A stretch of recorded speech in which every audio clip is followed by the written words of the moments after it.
நமஸ்காரம். நம்முடைய சனாதன தர்மம் மிக மிக பழமையானதாகவும் ஆதியும் அந்தமும் அற்றதாகவும் விளங்குகிறது. என்ன கேள்வியாக இருந்தாலும் இந்த ஜகத்து உலகத்தை பற்றினது, நம்மை பற்றியது, ஆத்மாவை பற்றியது, பரமாத்மாவை பற்றியது. இப்படி எந்த நுட்பமான கேள்வியாக இருந்தாலும் அனைத்துக்கும் எங்கோ ஒரு இடத்தில் பதில் காணப்படுகிறது. அதனால்தான் இத்தனை நூல்கள், இத்தனை கிளைகள் எல்லாமே இருக்கின்றன.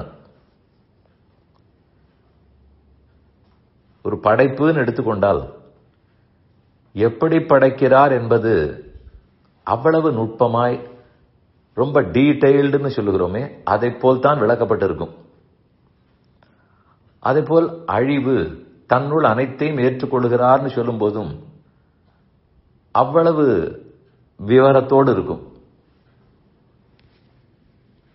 ஒரு உதாரணத்துக்கு சொல்ல வேண்டுமானால்,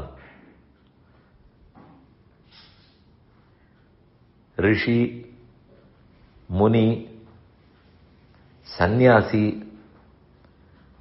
யோகி, சாது, சந்த், இதெல்லாமே ஒருவரையே குறிக்கும். அப்படின்னா சன்னியாசிகளை குறிக்கும்னு நினைத்துக் கொண்டிருக்கிறோம். இந்த சொற்கள் எல்லாம் நாம் பயன்படுத்தி இருக்கிறோம். ரிஷி தெரியும், முனி தெரியும். ஆனால் இந்த ஒவ்வொரு சொல்லுக்கும் வேறுபாடு இருக்கிறது. இந்த ஒவ்வொன்றுத்துக்கும் யாரை இது குறிக்கிறது என்பதிலும் வேறுபாடு இருக்கிறது. மகரிஷி வால்மீகி என்று சொல்லலாம், வால்மீகி முனிவர் என்றும் சொல்லுவோம். இந்த ஒவ்வொன்றுத்துக்குள்ளேயும் ரிஷி, மகரிஷி, ராஜரிஷி, பிரம்ம ரிஷி, தேவ ரிஷி, ஒரு ரிஷிக்குள் எத்தனை வேறுபாடு! என்னால் அந்தந்த நிலையில் இருக்கும் மனிதனை அந்தந்த பெயரையிட்டு அழைக்க வேண்டும். சந்நியாசின்னு சொல்லுகிறோம், முற்றும் துறந்தவர், அது பொருள். யோகின்னு சொல்லுகிறோம், அஷ்டாங்க யோக பயிற்சியை செய்பவர், அதனால் யோகி.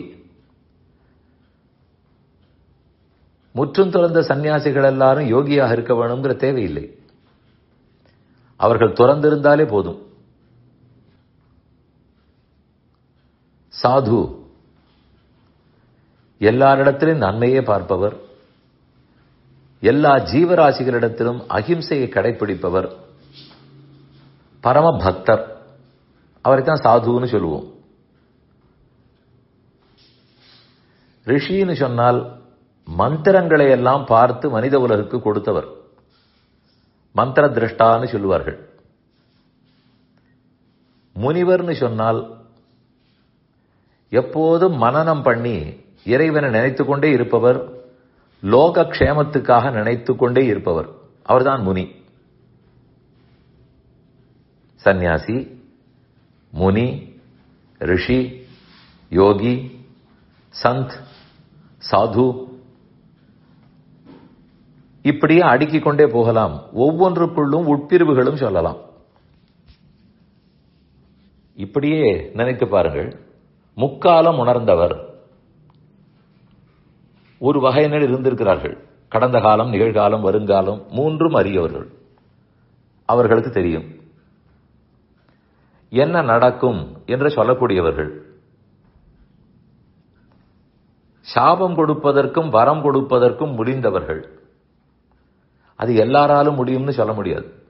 துர்வாசர் சாபம் இட்டார் என்று சொல்லுவோம். அதே போல எல்லா ரிஷிகளும் சாபம் கொடுத்தார்கள், வரம் கொடுத்தார்கள்ங்கிறதெல்லாம் காணப்படவில்லை. அந்த சக்தி இருக்கலாம், இல்லாமலும் போகலாம்.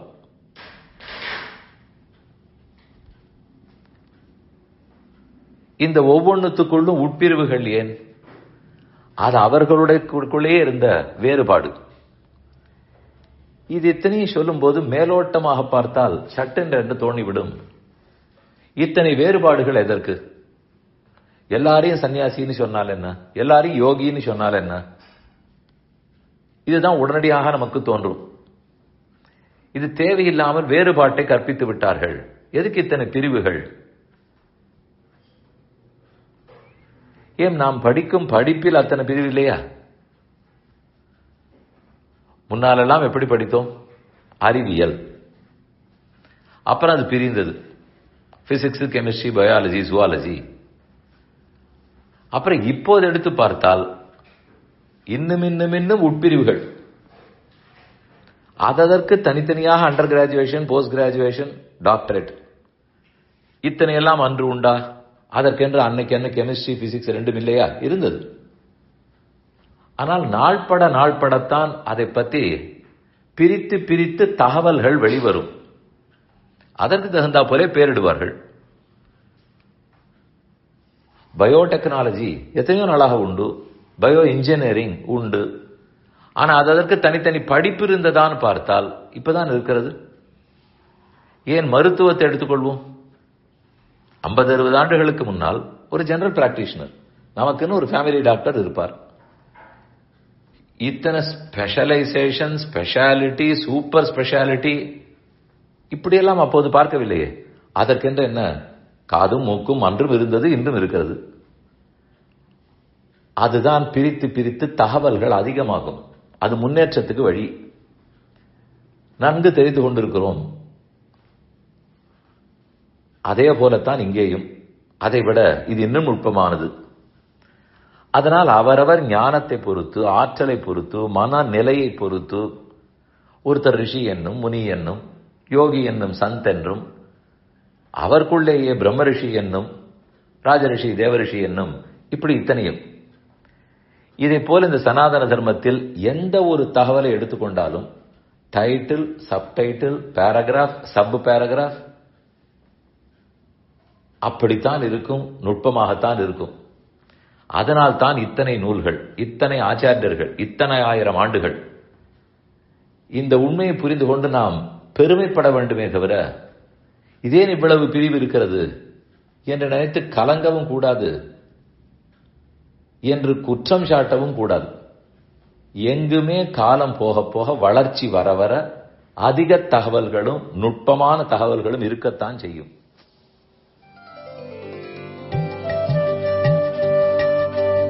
இந்த என் பணி ஆடியோவை உங்களுக்காக வழங்கியவர் வேலுக்குடி ஸ்ரீ கிருஷ்ணன் சுவாமி.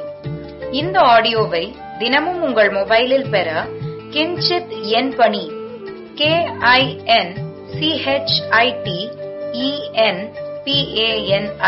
என்ற ஆப்பை கூகுள் பிளே ஸ்டோரிலோ அல்லது ஆப்பிள் ஐ ஸ்டோரிலோ டவுன்லோட் செய்து கொள்ளவும். தினம்தோறும் இது போன்ற உபன்யாசங்களை கேட்டு மகிழவும்.